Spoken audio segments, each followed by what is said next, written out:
കൃഷ്ണപുരം ശ്രീ ബാലഗോപാലസ്വാമി ക്ഷേത്രത്തിന്റെ ഭൂമി കയ്യേറുന്നതായി പരാതി. നൂറ്റാണ്ടുകൾ പഴക്കമുള്ള ക്ഷേത്രത്തിന്റെ ഭൂമി കവർന്നെടുക്കാനുള്ള ടെക്നിക്കൽ ഹൈസ്കൂൾ അധികൃതരുടെ ശ്രമം അവസാനിപ്പിക്കണമെന്നാവശ്യപ്പെട്ട് ക്ഷേത്രവിശ്വാസികളും നാട്ടുകാരും ക്ഷേത്രത്തിൽ യോഗം ചേർന്ന് സമരസമിതി രൂപീകരിച്ചു.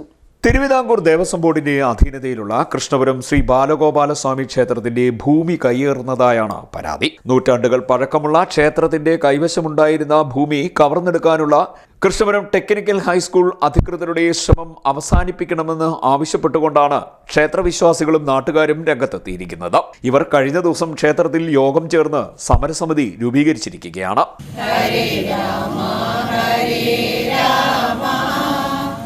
രാമ രാമ ഹരേ ഹരേ ഹരേ കൃഷ്ണ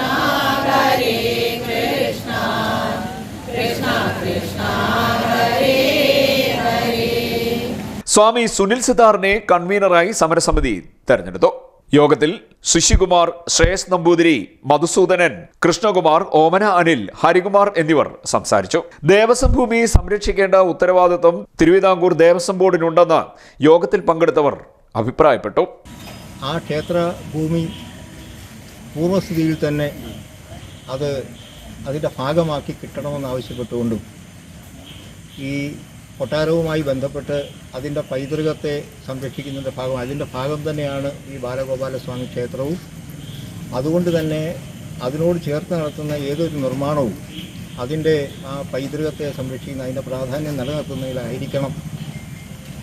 ഗ്രൗണ്ട് സംരക്ഷിക്കുന്ന പോലെ തന്നെ ക്ഷേത്രവും സംരക്ഷിക്കാനും അതിൻ്റെ നിയതമായ സ്ഥിതി നിലനിർത്തുന്നതിന് വേണ്ടിയിട്ട് ഒരു പുനരാലോചന അതിലുണ്ടാകാനും അത് വേണ്ട രീതിയിൽ പരിഹരിച്ചതിന് ശേഷം മാത്രം നിർമ്മാണങ്ങൾ നടത്തിയാൽ മതി എന്നുള്ളതാണ് ഇപ്പോൾ ഇവിടെ രൂപീകരിക്കപ്പെട്ട ഈ ബാലഗോപാല സ്വാമി ക്ഷേത്ര വിശ്വാസികളുടെയും മറ്റ് അഭ്യുദയകാംക്ഷികളുടെയും നേതൃത്വത്തിലുള്ള ഈ ആക്ഷൻ കൗൺസിലിന് പറയാനുള്ളത്. അതുകൊണ്ട് അത്തരമൊരു നീക്കം ഈ ക്ഷേത്രഭൂമി കവർന്നെടുത്തുകൊണ്ടുള്ള എന്തെങ്കിലും നിർമ്മാണം നടത്തുന്നതിനെ ശക്തമായിട്ട് പ്രതിരോധിക്കാനും അതിൻ്റെ പൂർവ്വസ്ഥിതി നിലനിർത്തിക്കൊണ്ട് അതിൻ്റെ ചരിത്ര പ്രാധാന്യം ഉൾക്കൊണ്ടുകൊണ്ട് ആ ക്ഷേത്രത്തിൻ്റെ ചൈതന്യത്തെ ബാധിക്കാത്ത രീതിയിലുള്ള ഒരു നടപടി ദേവസ്വം ബോർഡിൻ്റെയും മറ്റ് ബന്ധപ്പെട്ട ഡിപ്പാർട്ട്മെൻറ്റുകളുടെ ഭാഗത്തുനിന്ന് ഉണ്ടാകുമെന്നാണ് ഞങ്ങൾ പ്രതീക്ഷിക്കുന്നത്. ഈ ഭഗവാന്റെ മണ്ണിൽ നിന്നുകൊണ്ട് ഭഗവാന്റെ മണ്ണ് ഒരു പിടി മണ്ണ് ഞങ്ങൾ കൊടുക്കില്ല എന്നുള്ളത് നിങ്ങൾ തീരുമാനമെടുക്കണം. എടുത്താൽ വിജയിച്ചു. അപ്പോൾ അതിനുവേണ്ടി ശക്തമായി നിൽക്കാൻ നിങ്ങൾ രണ്ട് കാര്യങ്ങൾ ചെയ്യണം. നമ്മൾ സ്വാമി പറഞ്ഞു എന്താണ് രണ്ട് കാര്യങ്ങൾ. ഒന്ന് സമര പോരാട്ടം, രണ്ട് നിയമ പോരാട്ടം. ഈ രണ്ട് പോരാട്ടങ്ങളും നമ്മൾ നടക്കണം. ഈ അമ്പല കമ്മിറ്റി ചെയ്യേണ്ടത് നിയമപരമായിട്ടൊരു പോരാട്ടം നടക്കണം. രണ്ട്, നിങ്ങൾ രംഗത്ത് വരണം. റവന്യൂ അധികാരികൾക്കും ഗവൺമെൻറ്റിനും പരാതി കൊടുക്കുകയും അതുകൂടാതെ തന്നെ ഈ നാട്ടിലെ മുഴുവൻ ജനങ്ങളെ സംഘടിപ്പിച്ചുകൊണ്ട് പ്രത്യക്ഷ സമര പരിപാടികളായിട്ട് മുന്നോട്ട് പോകണം. അത് ദേവസ്വം ബോർഡ് ഓഫീസിൻ്റെ മുമ്പിൽ ദേവസ്വം ബോർഡ് ഓഫീസ്, അല്ലെങ്കിൽ റോഡിൽ എവിടെയാണ് സമരം ചെയ്യേണ്ടത് എങ്കിൽ സമരം ചെയ്യണം. ആ സമരം ചെയ്യാൻ നമ്മൾ തയ്യാറാണ്. ദേവന്റെ ഭൂമിയാകുമ്പോൾ, ദേവസ്വത്തിൻ്റെ ഭൂമിയാകുമ്പോൾ ദേവൻ മൈനറാണ്. ആ ഭൂമി വിട്ടുകൊടുക്കാൻ പറ്റില്ല. വിട്ടുകൊടുത്താൽ തന്നെ എന്തെങ്കിലും കാര്യത്തിന് ജനനന്മയ്ക്കായി വിട്ടുകൊടുത്താൽ തന്നെ ആ ദ്രവ്യം അതുകൊണ്ട് കിട്ടുന്ന പൈസ ക്ഷേത്രത്തിലേക്ക് ഉപയോഗപ്പെടുത്താൻ പറ്റും. മറിച്ച് അല്ല എങ്കിൽ സർക്കാർ ട്രഷറിയിലേക്ക്.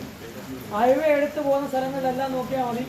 പള്ളികളായാലും സ്വകാര്യ ദേവസ്വങ്ങളായാലും ഹൈവേ എടുത്തതിന് ശേഷം പുഷ്ടിപ്പെട്ടിട്ടുണ്ട്. അവിടെയെല്ലാം വലിയ കൺസ്ട്രക്ഷൻ നടന്നിട്ടുണ്ട്. ദേവസ്വം ഭൂമികളിലൊന്നും തന്നെ യാതൊന്നുമില്ല. ഉണ്ടായിരുന്ന ഗോപുരങ്ങൾ തകർക്കപ്പെട്ടതല്ലാതെ വേറൊന്നും നടന്നിട്ടില്ല. ഒരു സ്ഥലത്തല്ല 5-6 സെന്റ് മതില് ഗോപുരം അടക്കം തകർന്നു പോയിടത്ത് കിട്ടിയിട്ടില്ല. വികസന പ്രവർത്തനങ്ങൾക്ക് ആരും തടസ്സം നിൽക്കില്ല. എന്നാൽ ക്ഷേത്രഭൂമി അത് ക്ഷേത്രത്തിൻ്റേത് മാത്രമാണെന്നും അതിലേക്കുള്ള കടന്നുകയറ്റം അനുവദിക്കുകയില്ല എന്നും സമരസമിതി ഭാരവാഹികൾ പറഞ്ഞു. ഇത് സംബന്ധിച്ച നിവേദനം Thiruvithamkoor Devaswom board ombudsman, Krishnapuram technical school അധികൃതർ, ജില്ലാ കളക്ടർ എന്നിവർക്ക് നൽകുവാനും യോഗത്തിൽ തീരുമാനമുണ്ടായി. CDNet news, Krishnapuram.